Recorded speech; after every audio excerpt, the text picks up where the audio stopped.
So, the pruner head. Okay, so there's a little nut on here, conventional thread. I'm using the spanner that came with the kit.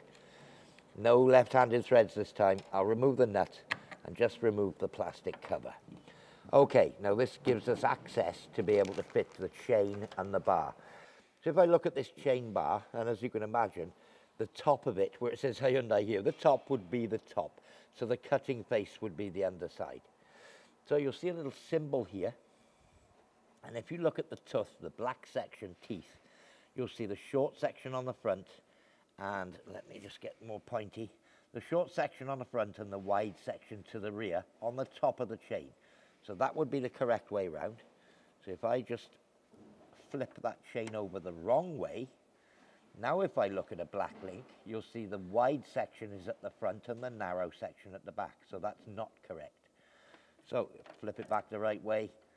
That's the correct way. So I'll just pop my glove back on and just place the chain over the bar and get the chain in the slot all the way along.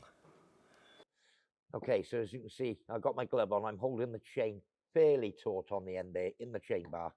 So I need to locate the inner teeth of the chain into the slots in the gear on the end here. There we are. Let's just about do it. A little bit of a wriggle and a jiggle. Just make sure we're in position. Okay, so I'm glad this has happened. There's a drive pin here in this lower hole, as you can see. Now this is the adjustment pin, and it's too close this way to allow me to push back to get it in the hole. So I'm just going to remove that bar, but just show you the adjuster. So the chain tensioner is done with this screw on the end. So if I bring it a few mil further forward, as you can see, that just came here towards the end. I should now be able to get it on. It would be very simple just to make it look easy, but these things are meant to be helpful. So again, I think we're all right this time. So put the chain in the slot on the end. Shouldn't need any force for this. It should just drop in. And there we are. That's the chain in its base position. The pin is now in the hole. That's far enough back. The chain is in the gear here, and we're still in the groove all the way round. So the next thing for me to do is to put the cover back on again. It should just drop on there over the top. And that just captivates everything temporarily. So I'll just do up that nut, but I'm not going to do this nut up tight. I'm going to nip it down too, but I'm not going to do it up tight. So at some point here, oops, I'll feel resistance. Maybe back a little bit. That still allows the blade to move up and down, as you can see there, but we're way too slack. The chain's coming right out of the groove. We don't want that. So I'm going to need to adjust it to bring the bar out to tension the chain. So if I flip it over on this face, this is the point where I can now get my screwdriver on the adjuster and give it a couple of turns. Now it'll turn freely for a short period.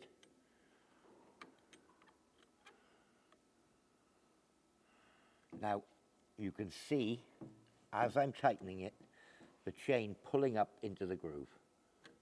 So we're looking for it to be not hard that you can't pull it out, but tight enough that it should snap back into the groove. So let's just try that. Okay. Now another thing before we tighten up this nut is there will be a bit of play in here, as you can see. We need to make sure that the play is up, which is where the pressure of using it is going to put it. So with that up, we just take the spanner, finally tighten up on the cover nut, and that'll lock the blade and the chain in position. So now the blade doesn't move, it's in the up position, and as you can see, that now snaps back in, it's free to move, and it snaps back in the groove. That would be the correct adjustment.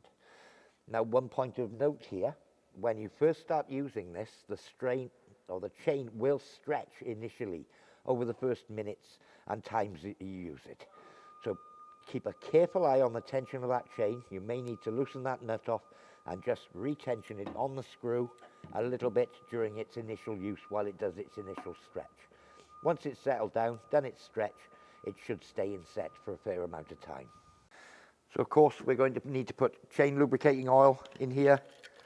So it just fills from the top, and obviously it's a clear container. There's an upper limit here so you can see how full to fill it.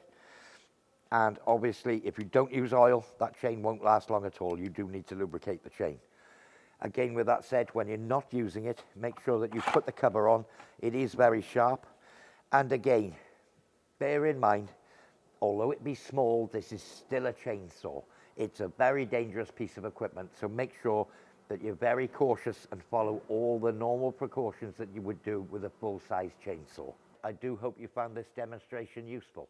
I've been Adrian, and thank you for watching.